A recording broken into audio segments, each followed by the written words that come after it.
waxaa loo aarguday shahiidkii ay jeclaayeen ciidanka oo dhan. Waxaa fagaaraha joogay dhammaan saaxiibadiisii adduunka. Waxa ay u ahayd maalin u gaar ah tan iyo markii uu geeriyooday taliyihii ciidamada booliska gaarka ah ee Haramcad, sidoo kalena ahaa taliyihii qaybta guud ee booliska gobolka Banaadir Jenaraal Farxaan Qaroole. waxaa markii ugu horeysay shaashadaha ka soo muuqday saraakiisha iyo ciidanka booliska gaarka ah ee Haramcad, iyaga oo faraxsan diyaarna u ah inay u argudaan saaxiibkoodii taliyahoodii shahiid Jenaraal Farxaan Maxamuud Aadan.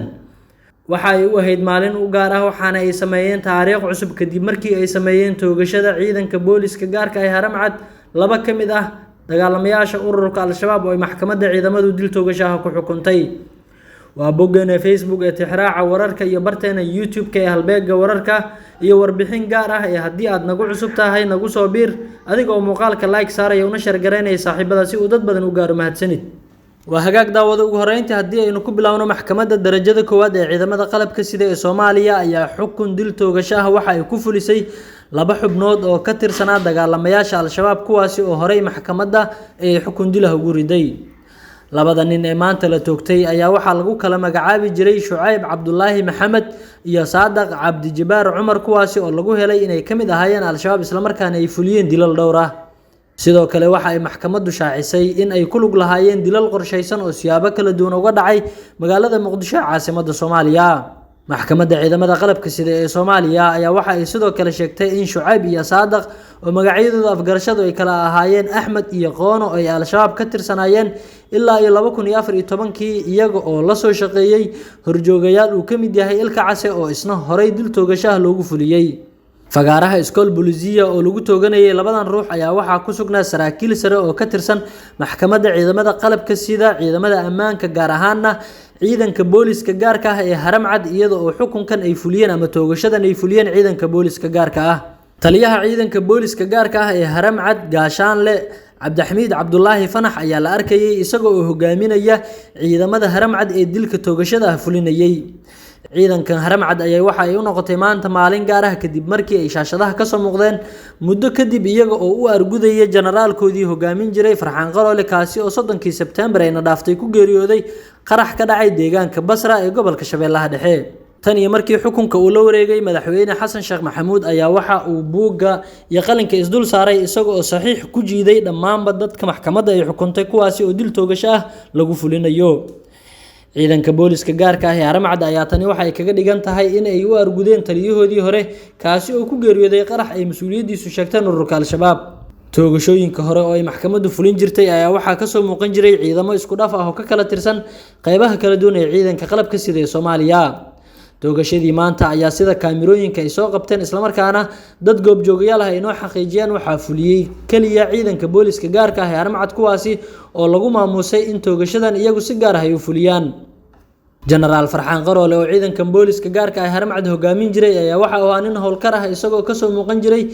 goobaha dagaalka iyo sidoo kale meelaha ay weeraraan Al-Shabaab isagoo dadka u gurmanaya. ciidanka booliska gaarka ah ee Haramcad ayaa tan iyo markii uu baxay generaalkii hogaamin jiray waxa ay la kulmeen niyad jab xoogan, iyaga oo markan la leeyahay waxa soo noqonaya moraalkooda kadib markii ay ka soo muuqdeen maanta fagaaraha iskool booliisiya oo xukun toogashaha ay ku fuliyeen laba ka mid ah dagaalamayaasha Al-Shabaab kuwaasi oo u qaabilsanaa qaybta dilalka qorshaysan. eedaysana Shucayb Cabdullaahi Maxamed Axmed waxaa si gaar ah loogu eedeeyay in uu si bareer ah u dilay 1 marxuum Saddexle Xooga Xuseen Macallin Cali Jilicow taariikhdu markay ahayd 28kii bishii 6aad 2017. 2 marxuum Gaashaanle Booliis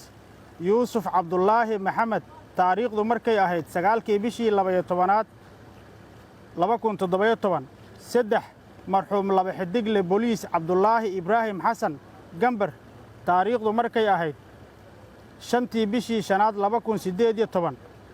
4 marxuum Cabdi Cali Maxamuud taariikhdu markay ahayd 27kii bishii 11aad 2018. eedaysane Saadaq Cabdi Jibaar Cumar Xuseen waxaa si gaar ah loogu eedeeyay inuu dil bareer ah oo gaadmo ah ku dilay marxuum Dable Xooga Maxamed Xasan Ibraahim taariikhdu markay ahayd 31kii bishii 3aad 2019 degmada Dayniile, waxayna maxkamaddu ku wada xukuntay dil toogasho ah oo ah qisaastii marxuumiinta sare ku xusan taariikhdu markay ahayd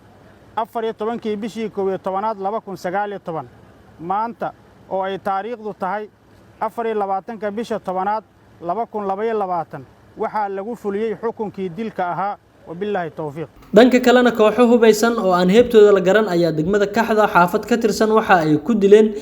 nin lagu magacaabi jiray Maxamed Cali Maas oo kamid ahaa dhalinyarada caanka ah ee degmadaasi iyo deegaanada ku dhow. wararka la helayo ayaa waxa ay sheegayaan in dilka ninkan oo kamid ahaa dadka iska lahaa goofafka ku yaala degmada Kaxda ay fuliyeen rag ku hubeysan qoryaha loo yaqaan AK47ka waxaana soconaya baaritaano ay ciidanka amnigu sameynayaan kuwaasi oo doonaya inay helaan raadka kooxda dilka fulisay.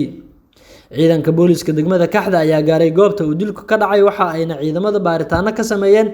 agagaaraha goobta dilku uu ka dhacay waxaana la sheegay in ay soo qabteen koox dhalinyaro ah oo la tuhmayo kuwaasi oo intooda badan la sii daayay halka kuwii soo harayna loo gudbiyay hay'adda baarista dambiyada booliska CID-da. dilkan loo geystay ninka dhalinyarada ah ee lagu magacaabo Maxamed Cali Maas ayaa waxaan jirin cid wali sheegatay mas'uuliyadiisa waxaana ehelada ninkan la dilay ay sheegeen inay qabaan tuhno kala duwan oo la xiriira dilka wiilkooda. warar soo baxay ayaa waxa ay sheegayaan in ninka la dilay ay dhul isku hayeen kooxo kale taasina ay dhici karto inay iyagu ka dambeeyeen sida ehelada qaar kamid ah ay sheegeen. magaalada Muqdisho ayaa inta badan waxa ka dhaca dilal qorsheysan kuwaasi oo inta badan lagu fulin jiray bistoolado balse dilka loo geystay ninkan lagu magacaabo Maxamed Cali Maas oo ka dhacay degmada Kaxda ayaa waxa uu ka duwan yahay dilalkii hore maadaama loo adeegsaday qoriga darandooriga u dhaca ee AK47ka. ciidamada ammaanku wali wax natiijaha kama aysan soo saarin baaritaanadooda waxaana la sheegayaa in ay jiraan koox la tuhmayo kuwaasi oo ay boolisku degmada Kaxda ku wareejiyeen hay'adda baarista booliska ee CID-da. wixii warar ah ee ka soo kordhay dilka ka dhacay degmada Kaxda iyo wararkii ugu dambeeyay ee Soomaaliya iyo caalamkaba waxaad kala socon doontaan halkan haddii aad nagu cusub tahay nagu soo bir adigoo muuqaalka like saaraya una share gareynaya saaxiibada si uu dad badan u gaaro mahadsanid.